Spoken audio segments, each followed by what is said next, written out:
Srinivas Chauhan advocate. మిత్రులారా, విడాకులు notary ద్వారా పొందవచ్చా? అసలు నోటరీ అంటే ఏంటి అని అంటే మిత్రులారా, 1952లో నోటరీ యాక్ట్ అనే చట్టం మన దేశంలో అమలులోకి వచ్చింది. ఈ నోటరీ యాక్ట్ చట్టంలోని సెక్షన్ 3 ప్రకారంగా సీనియారిటీ కలిగినటువంటి న్యాయవాదులను కేంద్ర రాష్ట్ర ప్రభుత్వాలు నోటరీగా నియమిస్తాయి. నోటరీగా నియమించడం అంటే ఏదైనా ఒక ట్రాన్సాక్షన్ చట్టబద్ధంగా జరిగేటప్పుడు వాటికి నోటరీ న్యాయవాదుల ముందు ప్రత్యక్షంగా అవి జరిగినట్లు భావించబడతాయి. అయితే ఈ నోటరీకి సంబంధించి 1956లో కొన్ని నిబంధనలు అనేవి రూపకల్పన చేసినారు. అంటే కొన్ని రూల్స్, అందులో కొన్ని సబ్ రూల్స్ అనేవి పెట్టడం జరిగింది.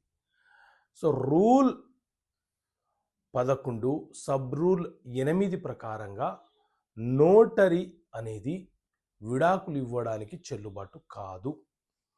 మన దేశంలో ఉన్న హిందూ మ్యారేజ్ యాక్ట్ చట్టం ప్రకారంగా, అలాగే విడాకులు ఆ యాక్ట్ ప్రకారంగానే పొందాలి.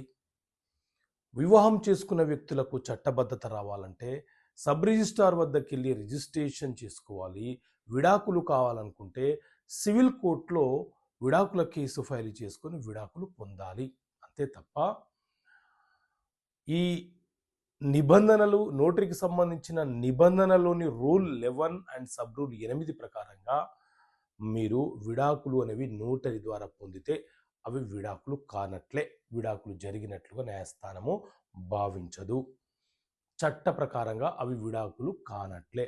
సో ఇలాంటి బేసిక్ అంశాలు, చట్టపరమైన అంశాలు ప్రజలకు అవగాహన ఉండాలన్న ఉద్దేశంతో చట్టపరమైన సమస్యలకు పరిష్కారాన్ని పుస్తకాన్ని మీ ముందుకు తీసుకురావడం జరిగింది. ఈ పుస్తకం కావాలంటే ఇక్కడ కనిపిస్తున్న నెంబర్ కాల్ చేసి పుస్తకాన్ని మీరు పొందవచ్చు. ఇంగ్లీష్ మరియు తెలుగు మీడియంలో ఈ పుస్తకం మీకు అందుబాటులో ఉంది. ఓకే మిత్రులారా, థ్యాంక్ యూ. జై హింద్.